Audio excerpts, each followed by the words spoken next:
All right, creationism versus evolution. We're still up there in the heavens, the stars and the planets. A shrinking sun indicates a young sun. Part 6 of Creation versus Evolution. All right, let's take a look at that.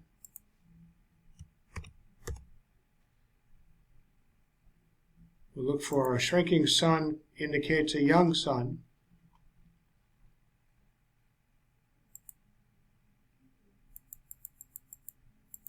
Skeptics will attack this, the minority of people who believe in creationism, and a lot of people who believe in creationism have their own ideas that are not actually supported by scientific points.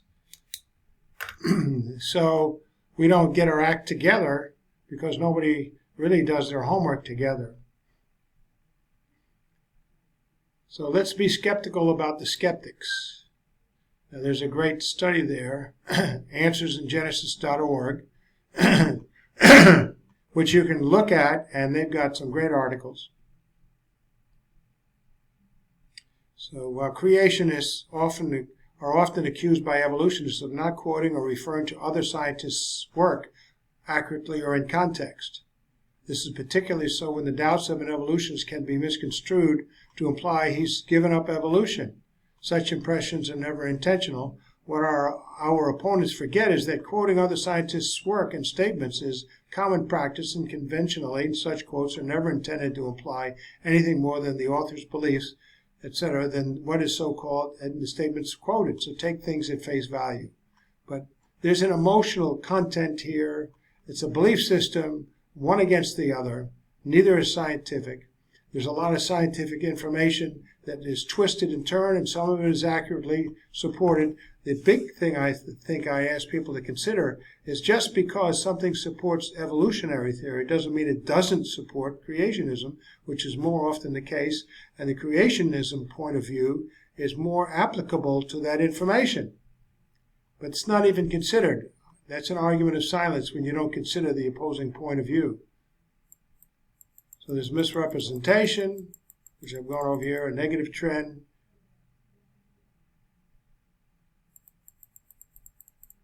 Total eclipse. You can read those things. The important thing I want to go into is the sun itself. So, let's go back here to a good point. Astronomers have physical theories of how the sun and other stars work. According to theory, the sun derives energy by the conversion of hydrogen into helium deep inside its core. There is convincing evidence that the sun is getting at least half of its energy by this method. This thermonuclear source should power the sun for nearly 10 billion years. Since most scientists think that the sun, along with the rest of the solar system, is about 4.6 billion years, the sun should have exhausted approximately half of this lifetime. Over its lifetime, the thermonuclear reactions should gradually change the composition of the sun's core. As the composition changes, the physical structure of the sun must also change. The result is that as the sun ages, it should increase in brightness. If the sun is 4.6 billion years old, then it should have brightened by nearly 40% over this time. Evolutionists maintain that life appeared on the Earth around 3.8 billion years ago. Since that time, the sun should have brightened about 25%, though there is some uncertainty in that figure. And on its face, this should present a problem for the evolution of life on the Earth. With the current hand-wringing over global warming, one would expect that such a large difference in the solar output would have greatly increased the Earth's temperature over billions of years. Yet most biologists and geologists believe that the Earth has experienced a nearly constant average temperature over the past 4.6 billion years, with perhaps warmer conditions prevailing early on. How the sun could have increased in brightness while the Earth maintained a constant temperature is called the early faint sun paradox. I don't know if they give it a name, it's just wrong. Just how great is the problem? The easiest calculation assumes that over time there has been no change in the Earth's reflectivity or the ability of the Earth to radiate heat. While this simple approach is almost certainly unrealistic, it is useful to illustrate the problem. With these assumptions, one finds that a 25% increase in solar luminosity produces an increase in the average temperature of the Earth of about 18 degrees centigrade. Since the current average temperature of the Earth is 15 degrees centigrade, this means that the average temperature of the Earth approximately 3.8 billion years ago would have been below freezing. Thus, when life supposedly was beginning on Earth, much of the Earth would have been frozen. Such an average temperature might have left some tropical portions of the Earth ice-free. Naturally, evolutionists could argue that life developed in the warm areas and then held on until the Earth warmed. However, there are at least two problems with this. Most geologists seem to insist that over the past 3.8 billion years, the average temperature of the Earth has not changed that much. If anything, temperatures before 2.5 billion years ago would have been warmer. Point two, if the Earth ever had been mostly covered with ice year-round, the increased ice cover would have increased the reflectivity of the Earth, reducing the heat absorbed from the sun. Therefore, the Earth would have been even cooler than the 18 degrees centigrade mentioned above. This is a common problem with ice ages. Once one commences in earnest, the increased reflectivity due to additional ice cover leads to decreased solar heat input that is difficult to reverse toward warmer climate. So the model, this OARD model of a single post-flood ice age, does not have this problem, as the cooling oceans provide the heat to melt back much of the ice cover. It was also brought about partly by increased volcanic dust in the atmosphere, which would eventually dissipate. You can go back and check these articles. So how do evolutionists resolve the early faint sun paradox? Most assume the early atmosphere of the Earth had more greenhouse gases than the current atmosphere does. This would have kept the Earth warm despite the less luminous sun at the time. As the sun increases in brightness, the amount of greenhouse gases in the atmosphere is supposed to have decreased in such a way as to cancel the increased heat received from the sun. In other words, as the sun evolved, the Earth's atmosphere also evolved to cancel out the effect of the increased solar luminosity. The evolution of life is expected to have played a role in this evolution of the atmosphere. This evolution of the Earth's atmosphere would have required a very delicate balancing act. While there is some tolerance for deviation, any prolonged deviation from ideal conditions could have led to catastrophic heating or cooling from which the Earth might not have recovered. Venus and Mars offer examples of each of these possibilities. Why wasn't the Earth like this? Planetary scientists think that while the Earth and Venus are very similar, Venus's closer proximity to the Sun gave that planet an initial temperature higher than that of the Earth that led to a runaway greenhouse effect. As a result, today Venus has the hottest surface temperature in the solar system. Today, Mars is a very cold planet, but the abundant evidence that liquid water once flowed on the surface shows that early in its history, Mars was a much warmer planet than it is today. Most researchers estimated that time to have been about 3.8 billion years ago, when the sun was 25% fainter than today. Therefore, the early faint sun paradox provides a very different problem for Mars. Why was that planet much warmer than when the sun was at its faintest? Too many questions. With the obviously disastrous results on our nearest planetary neighbors, how did the Earth avoid a similar fate? How did the Earth's atmosphere manage to evolve in such a delicate fashion? One possibility is that it just happened that way. Geological and biological activity removed greenhouse gases at an average rate that compensated for the increased solar luminosity. What is the probability that this indeed is what happened? Must have been an intelligent designer?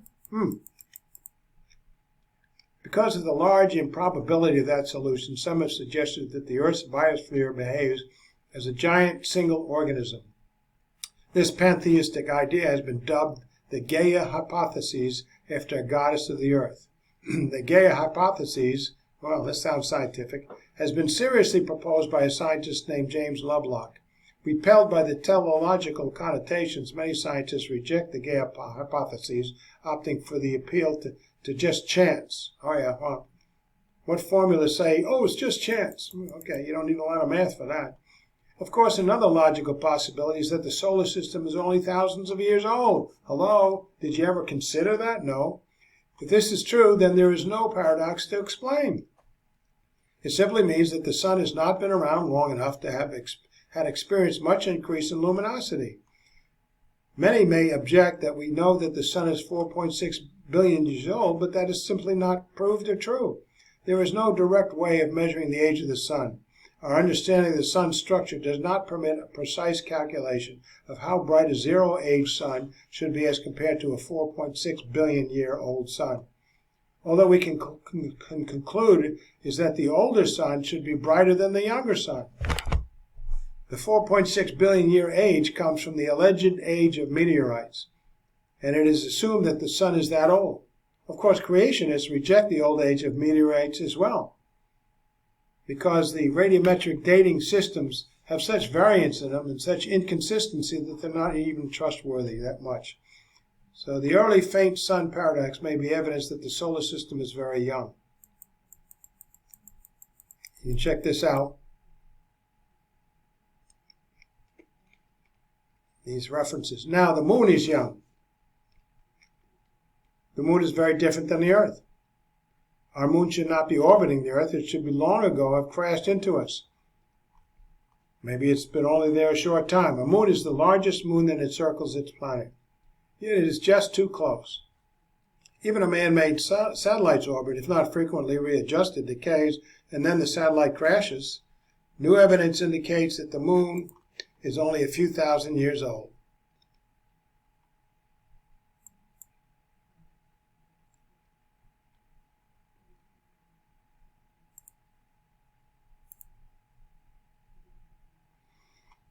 Now, dust on the moon. Assumption of a billion-year-plus-year-old universe pervades most of the explanations of the amount of dust recently discovered on the moon. These particular explanations are as yet unsubstantiated. The conclusions drawn are often widely conflicting, even when the same research firm provides them, and cover a very short period of time of observation of evidence. Thus, they lack sufficient evidence to develop strong, reliable scientific conclusions. Furthermore, many of the research efforts produced substantial differences due to varying methodology and sources of information.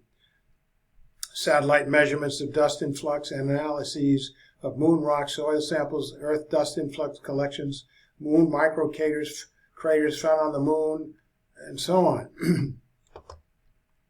Finally, a number of the research papers did conclude before any Apollo mission that there indeed would be a substantial amount of meteoric dust on the moon, also based on insufficient evidence as yet.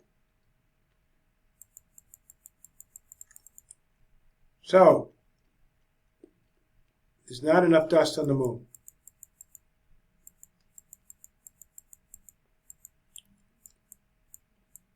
You can read this at your leisure. A lot of proof here. There have been some answers to it, but they're only speculative.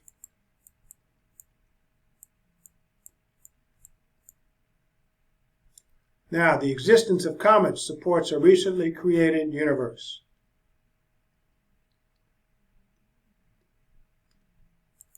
Comets circle the sun and are assumed to be as old as our solar system. Since they are continually disintegrating, and a number are known to have broken up, evidently all of them self-destruct within a relatively short period of time, it is estimated that comets cannot be over 10,000 years old. Comets are primarily composed of water, so many small comets strike the Earth that if our planet was billions of years old, our oceans would be filled several times over with water. Where's the flooding? So, the origin and age of comets is even more obscure than that of meteorites. We're still left in the dark as the ultimate age and origin of comets. Where was the factory in which they were made, located, and when did the sun require this magnificent assemblage of quite trivial bodies, where combined total mass, in spite of their vast extent, is probably less than that of the Earth? They're disintegrating continuously.